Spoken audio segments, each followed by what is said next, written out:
ఇలా మేము రాష్ట్రాన్ని మంచిగా పరిపాలించుకోగలం. కానీ మీ వల్ల ప్రాంత విద్వేషాలు రెచ్చగొడుతున్నప్పుడు రాజ్యాంగబద్ధంగా ఏర్పాటైన పార్టీ ఇలాంటి ప్రాంతీయ అస్తిత్వాలకు ఇలా డిగ్రేడ్ చేసే విధంగా, డెఫ్యూజ్ చేసే విధంగా ఉన్నప్పుడు మీ పార్టీ ఈ రాష్ట్రంలో ఎందుకో ఆత్మపరిశీలన చేసుకోరు. అసలు కనీసం మీ పార్టీలో మీ నలుగురిలో మీ ముగ్గురు కలిసి ఉంటారా రేపు? అది కూడా లేదు. మేమేమో ఒకవైపు ప్రజా సమస్యల కొరకని ప్రజాభవన్లో పెడితే, సెక్రటరియట్లో కుల్లా మొత్తం గేట్లు మీరంతా ఐరన్ రాడ్ చేసి పెట్టి మొత్తం సెక్రటరియట్కి వచ్చేటోడు ఎవడైనా రావద్దన్నట్టు చేస్తే ఇలా సెక్రటరియట్ను మొత్తం ప్రిన్సిపల్ సెక్రటరీ ఆఫీసులు మొత్తం మంత్రుల ఆఫీసులంతా మేము వెసులుబాటు కల్పిస్తాము. ఇక్కడ గాంధీ భవన్లో మేము ప్రజల సమస్యల కొరకు పెడితే మరిగా మీరెందుకు? మీరు దేని కొరకు? అసలు మీ పార్టీ దేని కొరకు? పంచాయతీల కొరకేనా? పంచాయతీల కొరకు ఒక పార్టీ అవసరమా ఈ రాష్ట్రంలో? నేను అందుకనే పదే ఎందుకు ఆంధ్ర మీడియాని ఎందుకు నేను దాన్ని ఉటంకించిందంటే, ఆంధ్ర మీడియా అని చెప్పి దాడులు చేసే స్థితికి వచ్చింది. అదే ఆంధ్ర మీడియా కదా తెలంగాణ మూమెంట్ను చూపించింది. అదే ఆంధ్ర మీడియాలో కదా నువ్వు మెయ్య మీ చెల్లె మీ బావ అందరు పోయి మీడియా ఇంటర్వ్యూలు పెట్టింది. ఏ రోజైనా మాలాంటి వాళ్ళనో కోదండరామ్ లాంటి వాళ్ళనో ఇంకా ఉద్యమకాలని, నిజమైన నికార్సైన ఉద్యమకాలని అదే మీరంటున్న మీడియా ఏ రోజైనా స్పెషల్ ఇంటర్వ్యూసో లేకపోతే ఏమైనా ఆర్టికల్సో చేసిన చరిత్ర ఉందా? దాని మీద కూడా ఆ కోటాలో కూడా మీరే ఎక్స్పోజ్ అవుతుంది. మీ నలుగురు తప్పితే టీఆర్ఎస్ పార్టీలో బీఆర్ఎస్ పార్టీలో ఎవడు అసలు బయట ముఖం తెలిసినోండే ఉండనియర్ అవుతుంది. ఉన్నోళ్ళను మొత్తం ఎల్లగొడితిరి. లాస్ట్కి మొన్న విజయశాంతి గారు కూడా పోయినట్టుంది. ఆమె మళ్ళీ కాంగ్రెస్ పార్టీకి వచ్చింది. నరేంద్ర గారు అయితే ఇట్లా ఎవరిని వరుస పెట్టి ఏ కరువు పెడితే రెండో నెంబర్ ఉన్న ఎవరు కూడా మీతో ఉండలేని స్థితికి ఇప్పుడు అదే రెండో నెంబర్కు పంచాయతీ వచ్చినట్టుంది. కొడుక, బిడ్డ, లేకపోతే అల్లుడా, ఈ రెండో నెంబర్ ఏ రెండో నెంబర్ను మీరు రాజకీయంగా హననం చేసిండ్రో, హత్య చేసిండ్రో, అదే రెండో నెంబర్ బీఆర్ఎస్ పార్టీని ఇవాళ రాజకీయ హత్య చేయబోతున్నది. కాబట్టి అలా కనీసం ఒళ్ళు దగ్గర పెట్టుకోకపోతే ఓకే, నోరన్న దగ్గర పెట్టుకొని మాట్లాడాలి కదా. ముఖ్యమంత్రిని ఇష్టం వచ్చినట్టు మాట్లాడితే గతంలో ముఖ్యమంత్రిని బాగా ఇష్టం వచ్చినట్టు మాట్లాడినరు అందుకని మేము ఇట్లా మాట్లాడుతున్నామని చెప్పి, మరి అట్లాంటప్పుడు ప్రజాప్రతినిధిగా రాజీనామా చేసి మాట్లాడండి, ఒక సామాన్యునిగా మాట్లాడండి. సభా హక్కులు వీళ్లకు వర్తించవా?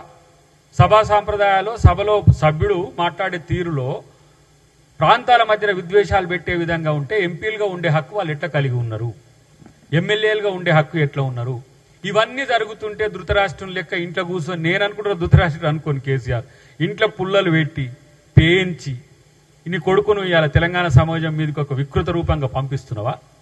ఇదేనా నీ రాజనీతి? ఇదేనా నీ రాజకీయ సంస్కృతి? కేసీఆర్ ఏమన్నంటే ఇప్పుడు మేము మొన్న ఏదో కేటీఆర్ అన్న రోజు ముసలోనికి ఏదో హాస్పిటల్ వాడి అని చెప్పి అంటే దాన్ని పెద్ద ట్రోల్ చేసిండ్రు. నిజంగా కూడా చేతనైతుందో చేతనైతుందో పక్కన పెట్టండి, కనీసం సానుభూతి చూపిస్తే కూడా మీకు సానుభూతి తీసుకునే పరిస్థితిలో లేరు. ఇంత అహంభావపూరితమైన, ఇంత ఫ్రస్ట్రేషన్తో, ఇంత సైకిక్ ఐడియాలజీతో ఉంటే మీరు ఈ రాష్ట్రానికి ఏం అవసరం? పాలించండి రా నాయన అంటే లక్షల కోట్లు దోచుకొని దొంగల్లాగా ఇంట్లో వండుకుంటుంది.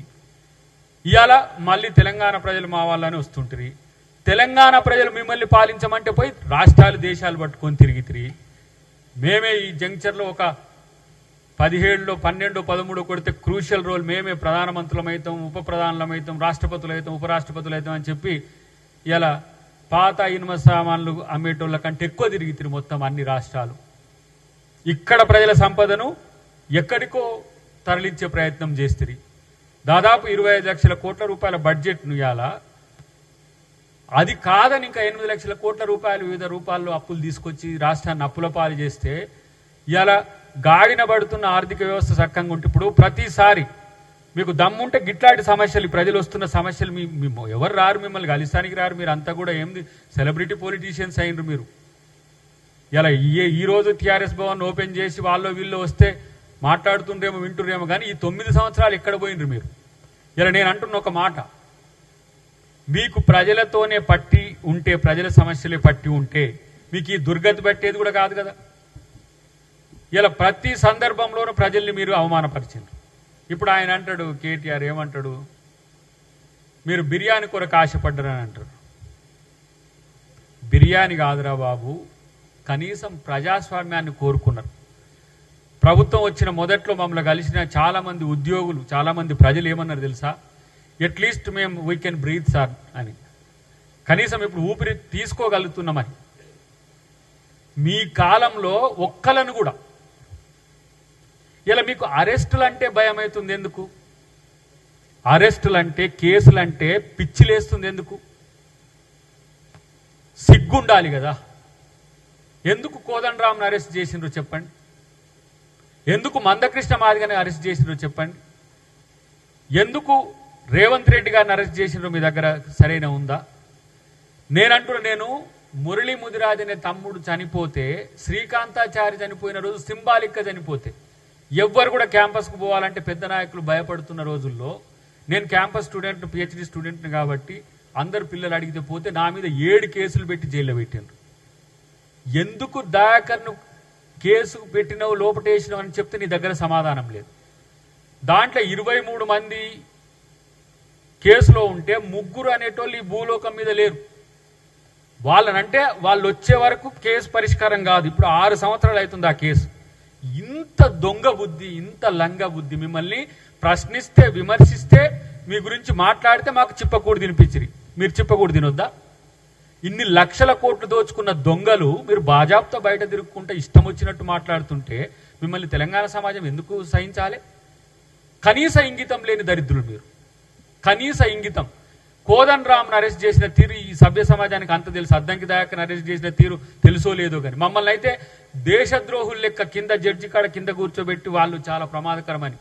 నేను ఆ రోజు పిల్లలు బాహుబలి అని చెప్పి, త్రిశూల వ్యూహం అని చెప్పి, రాళ్ళు ఒకవైపు, యాసిడ్స్ ఒకవైపు, దాడుల కోసం కర్రలు ఒకవైపు, ఈరోజు ఏదో తేల్చుకోవాలి, ఇలా మా పిల్లలు ఇట్లా చచ్చిపోతుందని చెప్పేసి వాళ్ళని సముదాయిస్తే, ఆ రోజు డీసీపీ సత్యనారాయణ ఉండే మమ్మల్ని తీసుకుపోయి లోపల తాళం పెట్టి మీరు ఇప్పుడు వెళ్ళకండి సార్, ఇక్కడ పరిస్థితి బాగలేదని, అదంతా ఆపరేషన్ అయిపోయినాక మమ్మల్ని బయటికి తీసుకొచ్చిన తర్వాత బయటికి వెళ్ళినాక ఉన్నాడా దయాకర్? ఉన్నాడా? అప్పుడు వంటేరు ప్రతాప్ రెడ్డి కూడా ఉండే. పాపం వంటేరు ప్రతాప్ రెడ్డిని కొట్టిన తీరు చూస్తే నేను నా జీవితంలో పోలీసు వాళ్ళు ఒకరిని కొడుతుంటే చూడలే, ఆయనను చూస్తుంటే ఆయన మొత్తుకుంటున్న తీరు. ఇప్పుడు ఆయన మీ పార్టీలోనే ఉన్నాడు. బెదిరించి తీసుకున్నారు ఆయన. మా మీద కేసులు పెట్టి ఇమ్మీడియట్గా రాత్రి తీసుకుపోయి జైల్లో పడేస్తారు. అంటే మీకు వ్యతిరేకంగా ఉంటే జైలు కూడు. ఏంటిది? మా పీసీసీగా ఉన్నప్పుడు, మా ముఖ్యమంత్రి గారు ఉన్నప్పుడు చేసింది ఏంటి? డ్రోన్స్ ఎగిరేసిండ్రు. మరి మీరు ఇలా ఎస్యూ దాని మీద కూడా డ్రోన్స్ ఎగిరేసిండు, ఏమన్నా తీసుకుపోయి అట్నే జైల్లో పెట్టినామా మేము? ఒక ఎంపీ పీసీసీ ప్రెసిడెంట్గా ఉంటే కనీసం స్పీకర్ పర్మిషన్ లేకుండా తీసుకుపోయి జైల్లో వేసి ఈరోజు ఏం చేసిరో తెలుసు. కాబట్టి మీకు చిప్పకూడంటే భయం ఉండొచ్చు గాక, ప్రజల కోసం మేము చిప్పకూడు తిన్నోళ్ళం రా బాబు. ప్రజల కోసం మేమేం నేరం చేయలే, మేమేం ఘోరం చేయలే. ఇలా మీరు ఇన్ని లక్షల కోట్ల రూపాయలు దిగమింగి సమాధానం చెప్పమంటే మీరు ఉపయోగించిన అధికారుల యొక్క అవినీతి చిట్టానే ఒక్కొక్కరి దగ్గర 200 నుంచి 500 కోట్లు, 1000 కోట్ల దాకా ఉన్నది. మరి మీరెంత తినొచ్చు ఉండొచ్చు? మీకేమైనా ప్రూఫ్ ఉందా? ఎట్లా అంటున్నారు? మీడియా వాళ్ళకి ఎట్లా తెలుసు? ఎవరు దీన్ని కథనాలు ఏమన్నారు? ఎవరు తమ్నేలు ఏమన్నారు? మరి మిమ్మల్ని ఎవరు ఏమన్నారు తమ్నేల్స్? మరి మీరేసింది కదా వెనకటికి.